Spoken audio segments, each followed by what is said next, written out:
Showing off, don't wanna have to wait tonight. Wait tonight, bets are off. I'm gonna find my way tonight. Wait tonight, won't you talk to me? I wanna heal your sorrow. Won't you talk to me? We'll make a new tomorrow. Won't you talk to me? What makes this happy face?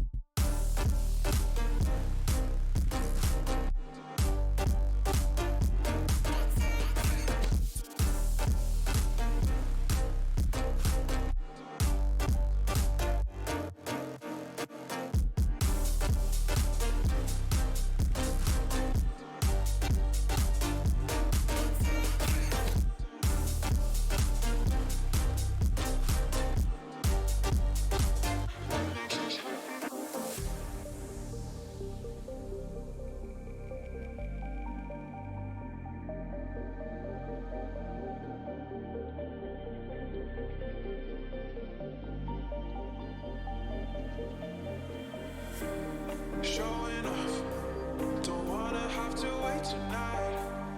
Wait tonight, bets are off. I'm gonna find my way tonight. Wait tonight, won't you talk to me? I wanna heal your sorrow. Won't you talk to me? We'll make a new tomorrow. Won't you talk to me? What makes this happy face do?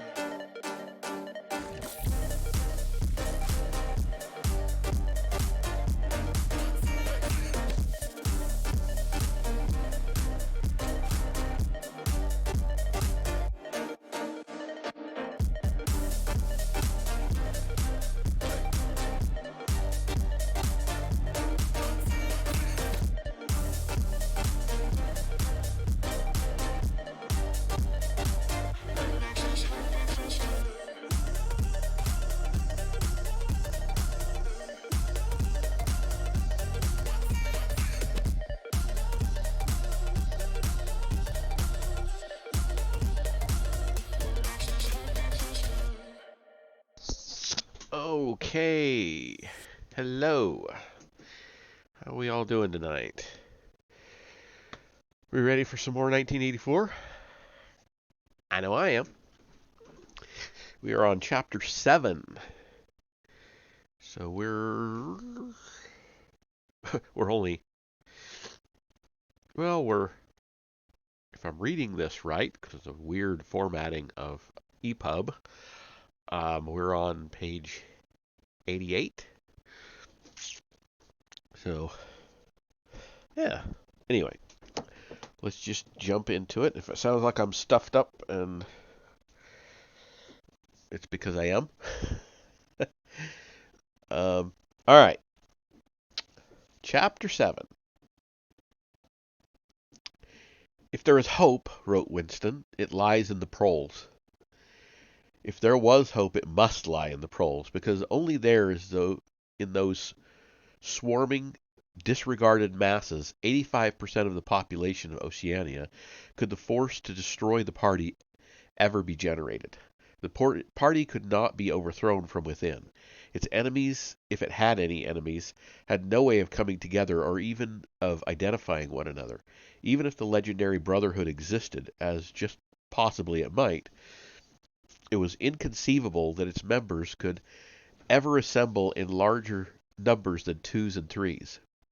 Rebellion meant a look in the eyes, an inflection of the voice, at the most an occasional whispered word. But the proles, if only they could somehow become conscious of their own strength, would have no need to conspire. They needed only to rise up and shake themselves like a horse shaking off flies. If they chose, they could blow the party to pieces tomorrow morning. Surely sooner or later it must occur to them to do it. And yet... He remembered how once he had been walking down a crowded street when a tremendous shout of hundreds of voices, women's voices, had burst from a side street a little way ahead.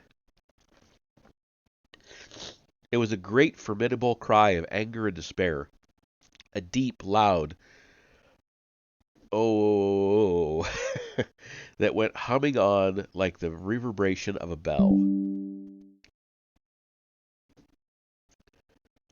His heart had leapt. It started, he had thought. A riot. Excuse me.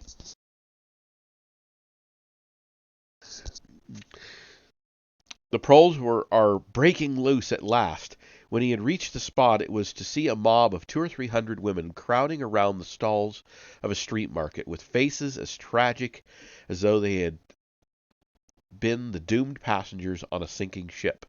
But at this moment the general despair broke down into a multitude of individual quarrels.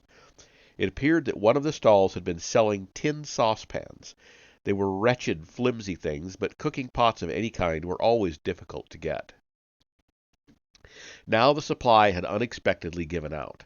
The successful women, bumped and jostled by the rest, were trying to make off with their saucepans, while dozens of others clamored round the stall, accusing the stall keeper of favoritism and of having more saucepans somewhere in reserve. There was a fresh outburst of yells. Two bloated women, one of them with her hair coming down, had got hold of the same saucepan and were trying to tear it out of one another's hands. For a moment they were both tugging, and then the handle broke off.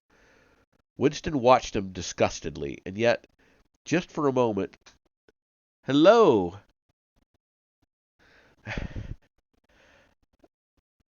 "You're welcome." "Why am I not recognizing your name?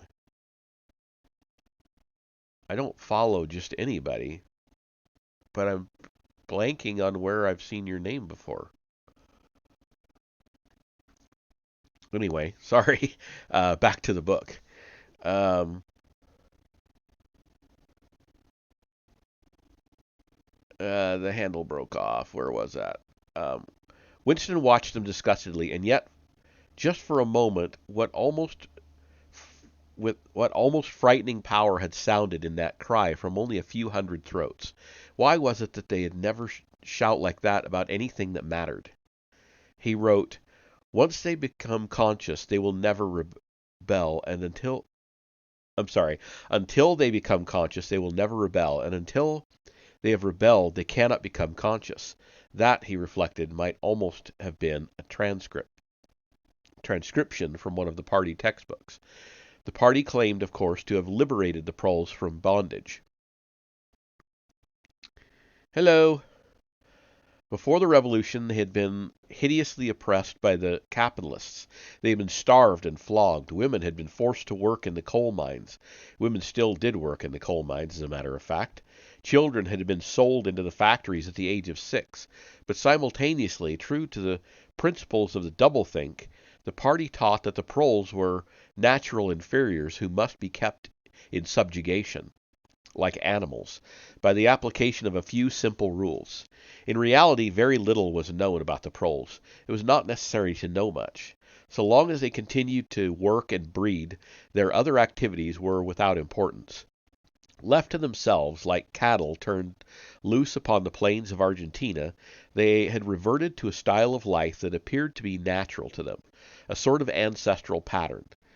They were born, they grew up in the gutters, they went to work at 12, they passed through a brief, blossoming period of beauty and sexual desire, they married at 20, they were middle-aged at 30, they died, for the most part, at 60. Heavy physical work, the care of home and children, petty quarrels with neighbors, films, football, beer, and above all, gambling, filled up the horizon of their minds. To keep them in control was not difficult. A few agents of the thought police moved always among them, spreading false rumors and marking down and eliminating the few individuals who were judged capable of becoming dangerous. But no doubt was but no attempt was made to indoctrinate them with the ideology of the party. It was not desirable that the proles should have strong political feelings. All that was required of them was a primitive patriotism which could be appealed to whenever it was necessary to make them accept longer working hours or shorter rations. And even when they became discontented, as they sometimes did, their discontent led nowhere, because being without general ideas, they could only focus it on petty, specific grievances. The larger evils invariably escaped their notice. The great majority of proles did not even have telescreens in their homes. Even the civil police interfered with them very little. There was a vast amount of criminality in London, a whole world within a world of thieves, bandits, prostitutes, drug peddlers, and racketeers of every description. But since it all happened among the proles themselves, it was of no importance. In all questions of morals, they were allowed to follow their ancestral code. The sexual puritanism of the party was not imposed upon them. Promiscuity went unpunished. Divorce was permitted. For that matter, even religious worship would have been permitted if the proles had shown any sign of needing or wanting it. They were beneath suspicion. As the party slogan put it, proles and animals are free. Winston reached down and cautiously scratched his varicose ulcer. It had been itching again. The thing you invariably came back to was the impossibility of knowing what life before the revolution had really been like. He took out of the drawer a copy of a children's history textbook which he had borrowed from Mrs. Parsons and began copying a passage into the diary. 1984. In the old days, it ran, before the glorious revolution, London was not the beautiful city that we know today. It was a dark, dirty, miserable place where hardly anybody had enough to eat, and where hundreds and thousands of poor people had no boots on their feet, and not even a roof to sleep under. Children no older than you had to work 12 hours a day for cruel masters who flogged them with whips if they worked too slowly, and fed them on nothing but stale bread crusts and water. But in among all this terrible poverty, there were just a few great big beautiful houses that were lived in by rich men who had as many as 30 servants to look after them. These rich men were called capitalists.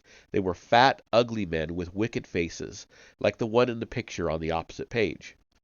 You can see that he is dressed in a long black coat, which was called a frock coat, and a queer shiny hat shaped like a stovepipe, which was called a top hat.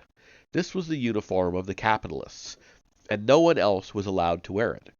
The capitalists owned everything in the world, and everyone else was their slave. They owned all the land, all the houses, all the factories, and all the money. If anyone disobeyed them, they could throw them into prison, or they could take his job away and starve him to death. When any ordinary person spoke to a capitalist, he had to cringe and bow to him, and take off his cap and address him as sir. The chief of all the capitalists was called the king, but he knew the rest of the catalogue. There would be mention of the bishops in their lawn sleeves, the judges in their ermine robes, the pillory, the stocks, the treadmill, the cat o' nine tails, the Lord Mayor's banquet, and the practice of kissing the Pope's toe. There was also something called the Jus Primae Noctis, which would probably not be mentioned in a textbook for children. It was the law by which every capitalist had the right to sleep with any woman working in one of his factories.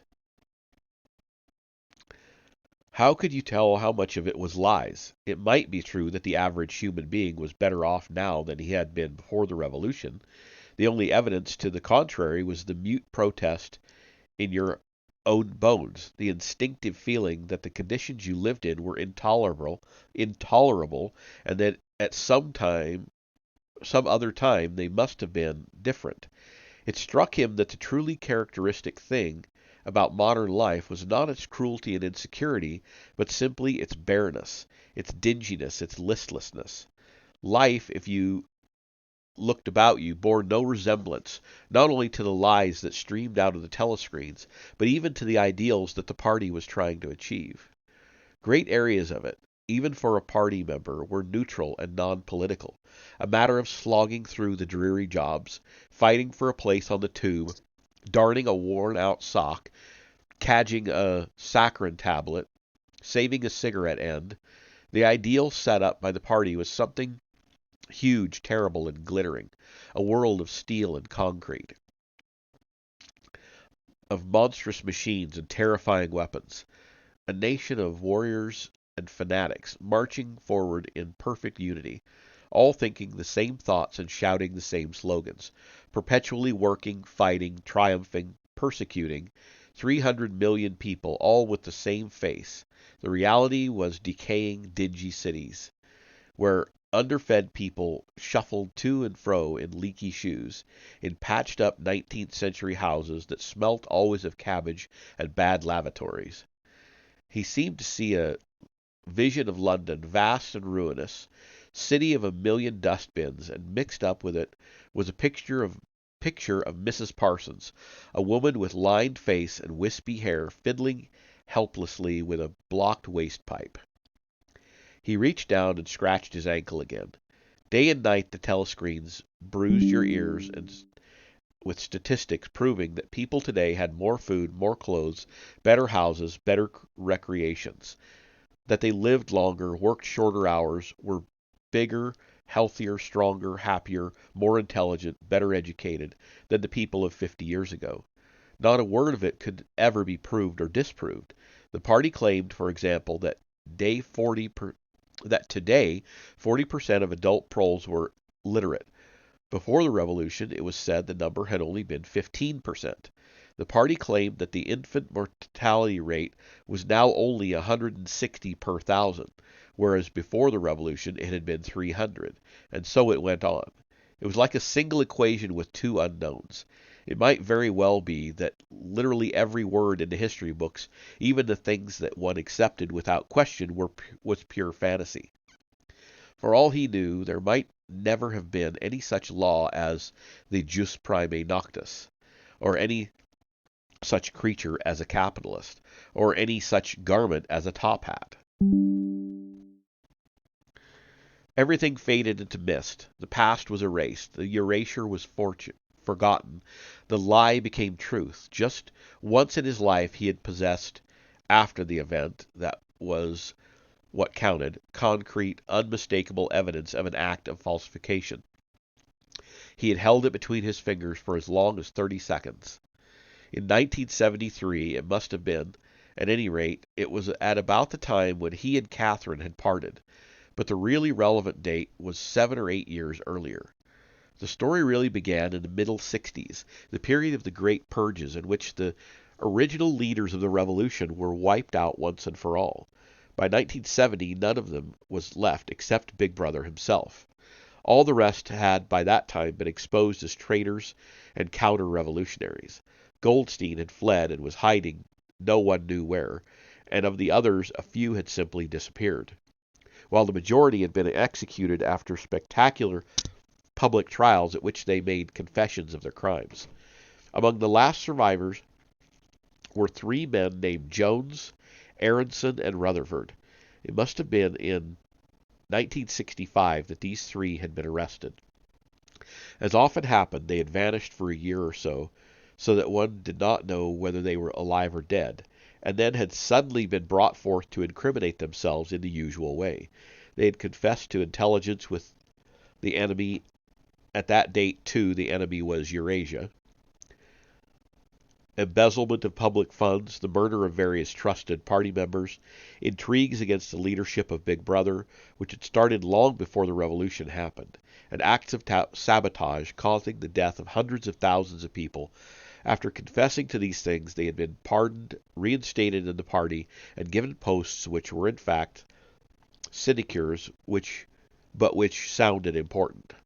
All three had written long, abject articles in the Times analyzing the reasons for their defection and promising to make amends. Excuse me.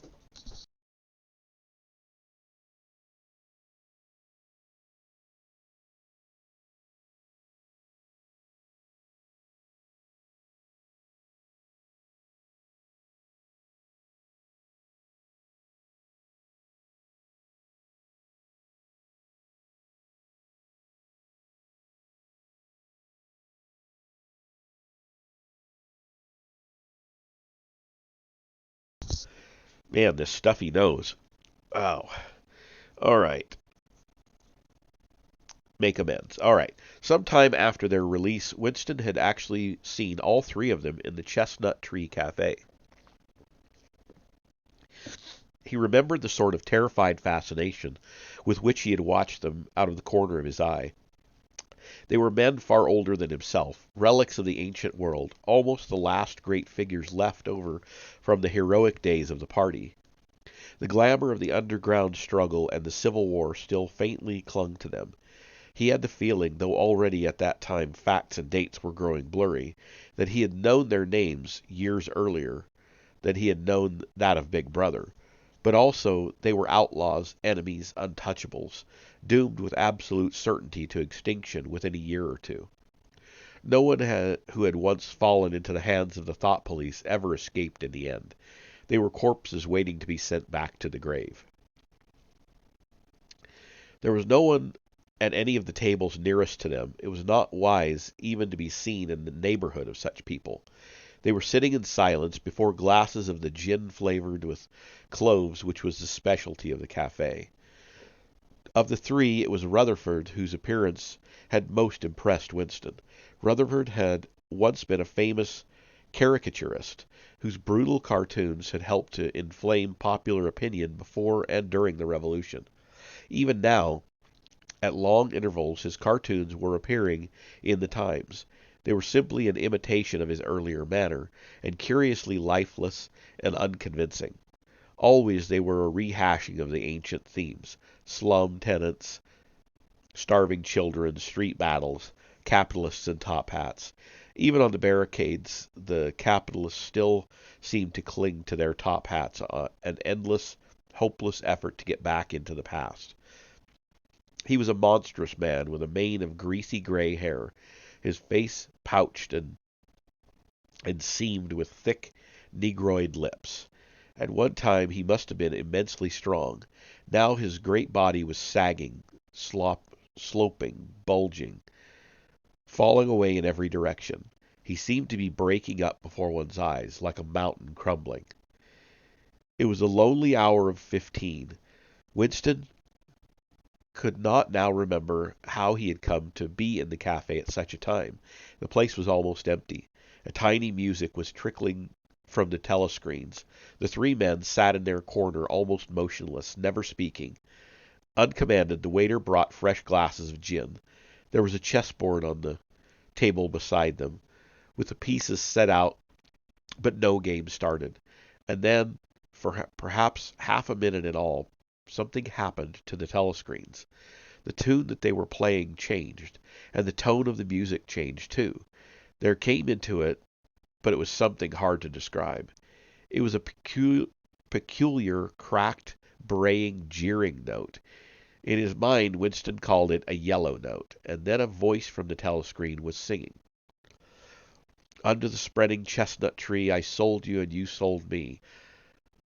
Utter lie they, and here lie we under the spreading chestnut tree. The three men never stirred, but when Winston glanced again at Rutherford's ruinous face, he saw that his eyes were full of tears, and for the first time he noticed, with a kind of inward shudder, and yet not knowing at what he shuddered, that both Aronson and Rutherford had broken noses. A little later all three were rearrested. It appeared that they had engaged in fresh conspiracies from the very moment of their release. At their second trial, they confessed to their fate. They confessed to all their old crimes over again, while a whole string of new ones, with a whole string of new ones. They were executed, and their fate was recorded in the party histories, a warning to posterity. About 5 years after this, in 1973, Winston was unrolling a wad of documents which had just flopped out of the pneumatic tube onto his desk when he came on a fragment of paper which had evidently been slipped in among the others and then forgotten. The instant he had flattened it out, he saw its significance.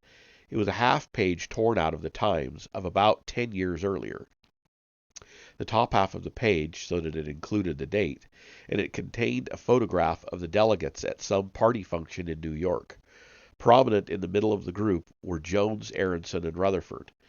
There was no mistaking them. In any case, their names were in the caption at the bottom. The point was that at both trials, all three men had confessed that on that date they had been on Eurasian soil. They had flown from a secret airfield in Canada to a rendezvous somewhere in Siberia, and had conferred with members of the Eurasian General Staff to whom they had betrayed important military secrets. The date had stuck in Winston's memory because it chanced to be Midsummer Day, but the whole story must be on record in countless other places as well. There was only one possible conclusion. The confessions were lies. Of course, this was not in itself a discovery.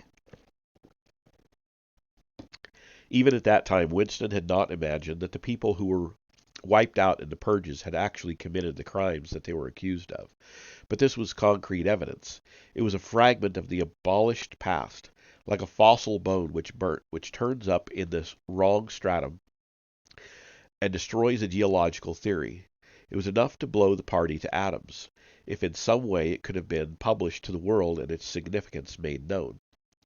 He had gone straight on working. As soon as he saw what the photograph was and what it meant, he had covered it up with another sheet of paper. Luckily, when he unrolled it, it had been upside down from the point of view of the telescreen. He took his scribbling pad on his knee and pushed back his chair so as to get as far away from the telescreen as possible. To keep your face expressionless was not difficult, and even your breathing could be controlled with an effort. But you could not control the beating of your heart, and a telescreen was quite delicate enough to pick it up. He let what he judged to be 10 minutes go by, tormented all the while by the fear that some accident, a sudden draught blowing across his desk, for instance, would betray him. Then, without uncovering again, he dropped the photograph into the memory hole, along with some other waste papers. Within another minute, perhaps, it would have crumpled into ashes. That was 10, 11 years ago. Today, probably, he would have kept that photograph. It was curious that the fact of having held it in his fingers seemed to him to make a difference even now, when the photograph itself, as well as the event it recorded, was only memory. Was the party's hold upon the past less strong, he wondered, because a piece of evidence has existed no longer had which existed no longer had once existed?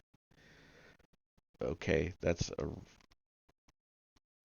but today, supposing that it could be somehow resurrected from its ashes, the photograph might not even be evidence. Already at the time when he made his discovery, Oceania was no longer at war with Eurasia, and it must have been to the agents of East Asia that the three dead men had betrayed their country. Since then, there had been other changes. 2, 3, he could not remember how many. Very likely the confessions had been rewritten and rewritten until the original facts and dates no longer made the smallest significance. The past not only changed, but changed continuously. What most afflicted him with a sense of nightmare was that he had never clearly understood why the huge imposture was undertaken. The immediate advantages of falsifying the past were obvious, but the ultimate motive was mysterious. He took up his pen again and wrote, "I understand how, I do not understand why." He wondered, as he had many times wondered before, whether he himself was a lunatic. Perhaps a lunatic was simply a minority of one. At one time it had been a sign of madness to believe that the earth goes around the sun.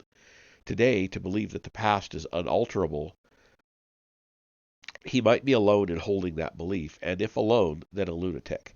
But the thought of being a lunatic did not greatly trouble him. The horror was that he might also be wrong.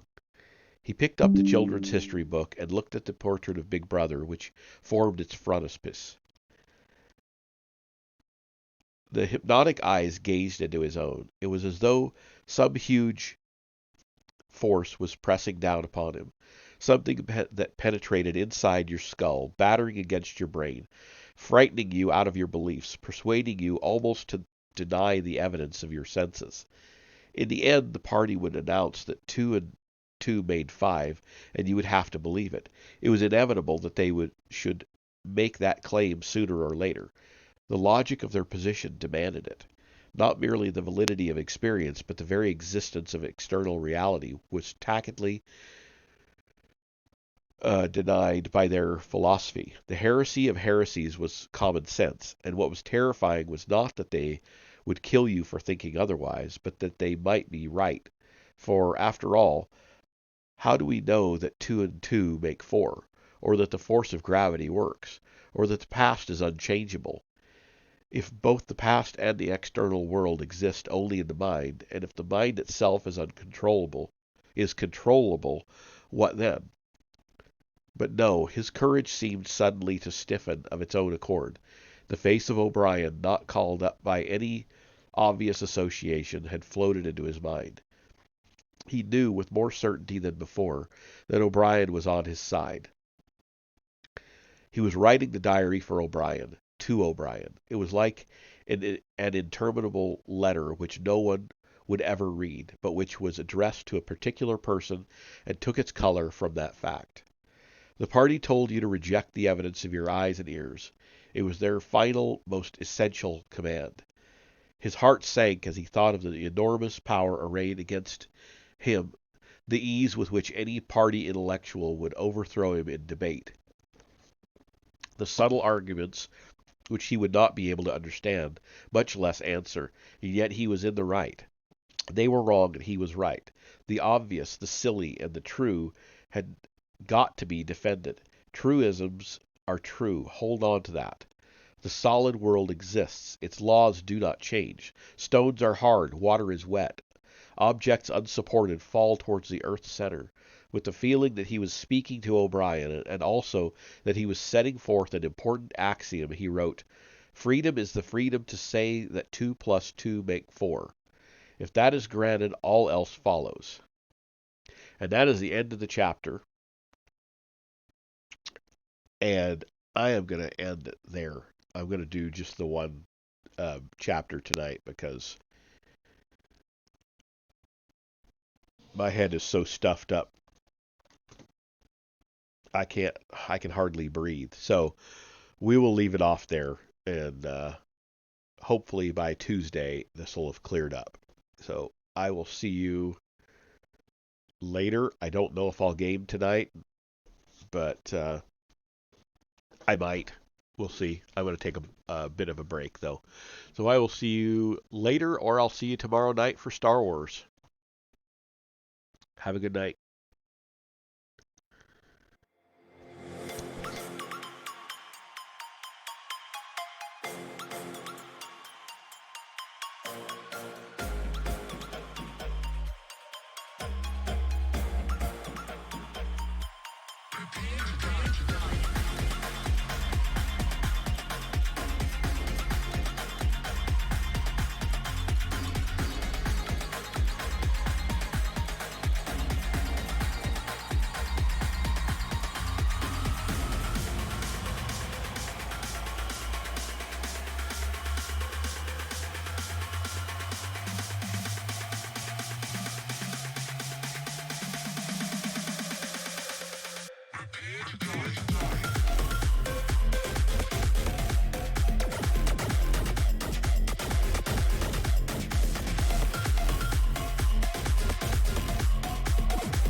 Prepare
to die.